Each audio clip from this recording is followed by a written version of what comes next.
Jangan lupa like, comment, and subscribe channel YouTube TVRI Bengkulu dan nyalakan lonceng notifikasinya.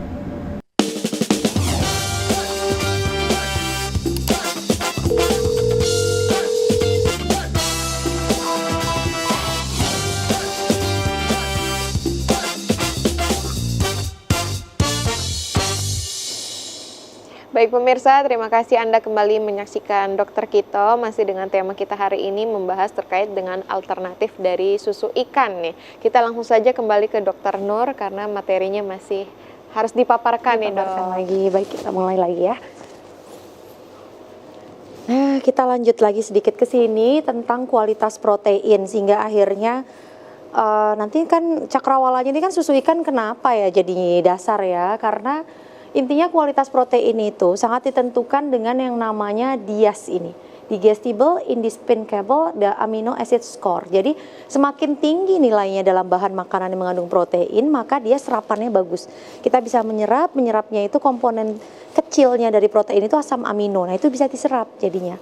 Kebanyakan protein hewani, nilai DIAS-nya itu sudah mendekat lebih dari 1. Paling enggak dia 1. Jadi kalau yang dari tumbuhan dia kebanyakan di bawahnya. Jadi makanya yang dari nabati tidak seluruh proteinnya dapat diserap. Jadi meskipun orang Indonesia misalnya makan proteinnya banyak tinggi.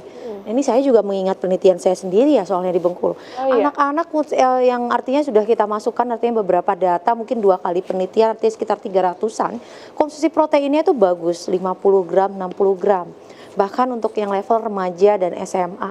Tetapi masih banyak yang ditemukan artinya kekurangan berat badan dan juga status kesehatannya yang rendah dikarenakan salah satunya ya ini karena mempertimbangkan banyak yang kadang konsumsi protein nabati dan juga olahan yang terlalu maksimal di protein menjadi sosis dan segala macam sehingga kualitas nilai proteinnya menjadi turun, serapannya kurang baik walaupun konsumsi hitungannya tinggi tetapi kita tidak tahu penyerapan ini sejauh mana.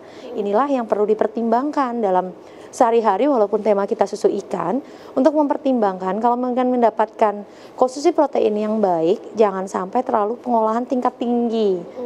Nah, jadi ada pengolahan tingkat tinggi ini ada akronimnya sendiri sebenarnya. Jadi dia tergolong ke dalam makanan-makanan yang ekstra diproses gitu, ekstra food processor. Jadi berkurang kandungan proteinnya. Benar. Jadi harusnya dia utuh 100 gram.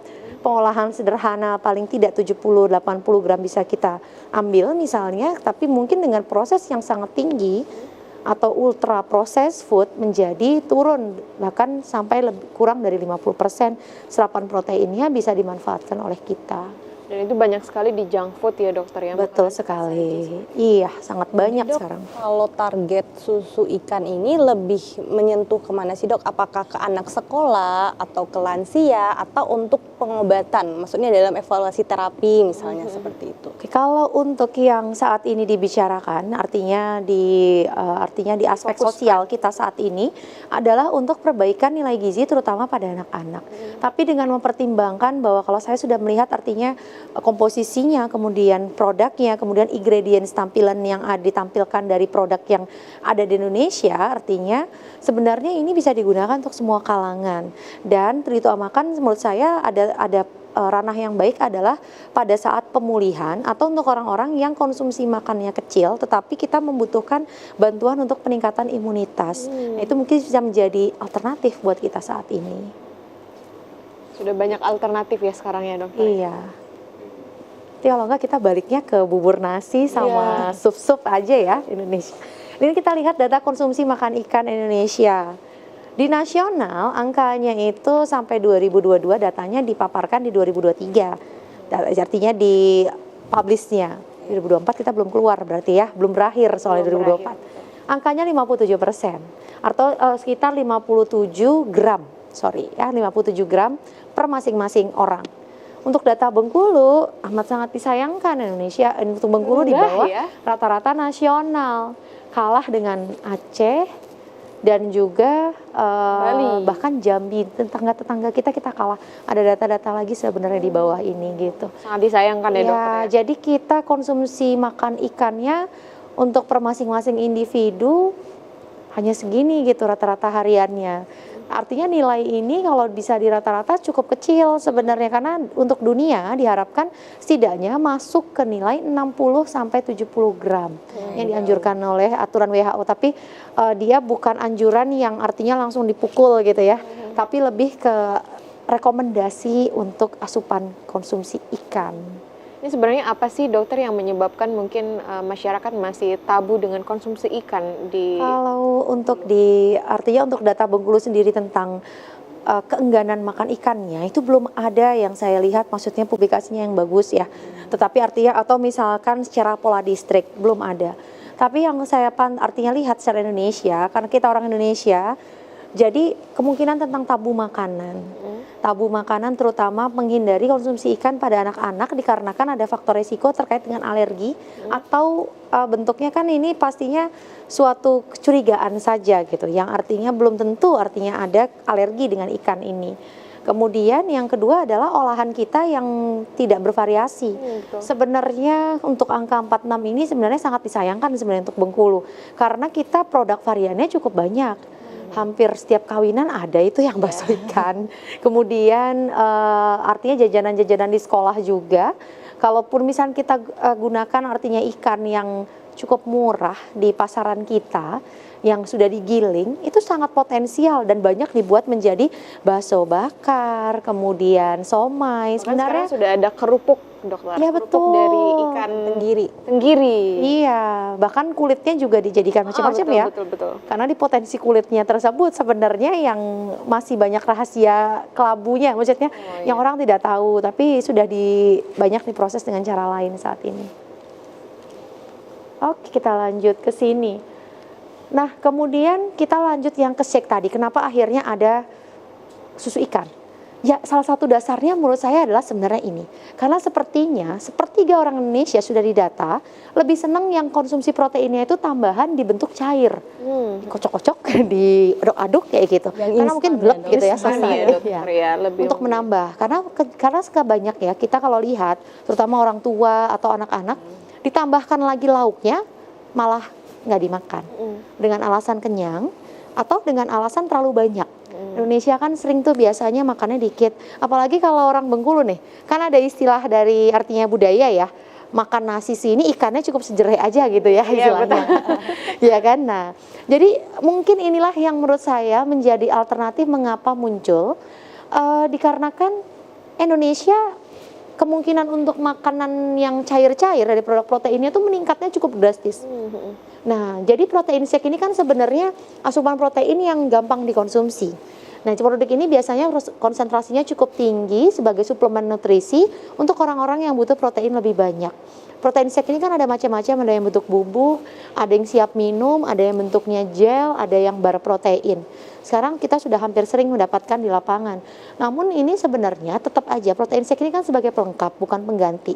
Nah, disinilah sepertinya kacamata industri kita dan juga artinya sektor ekonomi kita menyoroti ini. Dengan polanya Indonesia seperti ini, banyak kita harus ngimpor kan ya, kalau makanan-makanan yang protein shake tidak banyak yang kita artinya punya merek-mereknya, menjadi alternatif loh menurut saya untuk sektor ekonomi, untuk ketahanan pangan dan juga untuk diversifikasi makanan. Harusnya ini menjadi alternatif, tinggal penerapannya saja ya dokter. Betul, pemakaiannya tentu kita harus banyak edukasi lagi di lapangan. Betul. Kita lihat ke sini, susu menjadi alternatif itu sebenarnya karena 3 item ini sebenarnya utamanya kalau yang saya garis bawahi. Karena susu ikan mengandung kandungan protein yang lebih banyak dari ikan segar, meski dengan cara proses pengolahan yang konsentrat.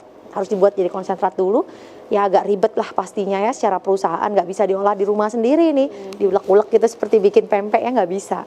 Kemudian banyak anak Indonesia yang tidak menyukai ikan segar, ini sudah masalah dan memang udah banyak artinya di data, sehingga susu ikan ini bisa menjadi alternatif yang baik dimasukkan ke dalam daftar dietnya supaya apa? Supaya anak-anak mulai terbiasa diversifikasi makanan, jangan monoton. Kemudian untuk konsumsi ikan segar tidak semua wilayah itu ada, karena tidak semua keluarga punya freezer. Kemudian jaring rantai dingin kita untuk pengadaan ikan artinya dari daerah produsennya ke konsumennya yang masih banyak penuh kendala, ini bisa menjadi alternatif solusi. Oke, kita lanjut. Kandungan susu ikan yang sudah ada di pasaran itu seperti ini. Setiap 35 gram bubuknya ada energi 123 kilokalori, proteinnya tergantung rasa sekitar 6 sampai 9 gram, kalsium 28% dari total semua yang artinya mikronutriennya, DHA-nya 33, EPH-nya 9, omega 3-nya 49 dengan gula yang cukup rendah. Karena makanan atau minuman yang baik itu sebenarnya disebut gulanya seimbang apabila di bawah 10 gram. Oh, di bawah 10 gram ya, Dok? Betul, dan masalahnya produk susu sapi kita itu banyak yang nilainya Gulanya bahkan lebih. bukan lagi 2 kali lipat, bahkan sampai 3 kali lipat, 20 gram. Mungkin kalau misalkan pemirsanya di rumahnya melihat atau iseng di pasaran, coba lihat kotak-kotakan minuman yang mengandung susu, coba cek kembali nilai gulanya, atau kalau di situ tidak tulis gula, sukrosa. Sukrosa. Ya, kemudian dia juga bebas laktosa. Tidak, ini yang membedakan dengan sapinya yaitu dari komponen bebas laktosanya. Nah, jadi kalau dilihat susu ikan dibandingkan susu sapi, sebenarnya bahan bakunya ini udah beda. Sebenarnya tidak bisa secara langsung Disamakan ya? Atau dibeda-bedakan seperti itu atau ya, Dok? disama-samakan. Cuman mungkin konteksnya adalah tujuannya pemenuhan proteinnya ya di sini, atau pelengkapnya bisa kita samakan. Besaran proteinnya ini sangat tergantung dengan jumlah konsentrat ikan. Saat ini kita menggunakan yang ini yang di dalam industri yang mungkin larut di dalam formula yang mereka kemas. Kemudian berdasarkan jurnal ini ternyata konsentrat protein ikan ini kadar lemaknya tidak terlalu tinggi. Tapi juga protein ikan yang sudah dimasukkan ke dalam produk susu ini ternyata kalorinya cukup rendah. Sehingga kalau untuk pemenuhan anak-anak yang butuh nilai kalori lebih tinggi, pada anak gizi kurang, itu kita harus hitung lagi total berapa komponen pemenuhannya, karena bukan hanya protein yang harus kita andalkan, nilai kalorinya juga perlu kita pertimbangkan supaya jangan hanya protein yang justru kita tinggikan, tetapi kalorinya kurang, tidak akan terbentuklah perbaikan gizi yang diprogramkan. Artinya ini memang harus seimbang antara susu ikan, susu sapi, dan susu lainnya ya, Dokter Iya, ya? betul. Dan sebaiknya sesuai indikasi. Oh, betul sekali. Baik, Dokter, sebelum kita lanjutkan ke slide selanjutnya, kita harus jeda terlebih dahulu. Pemirsa, jangan kemana-mana, tetap saksikan Dokter Kita hari ini.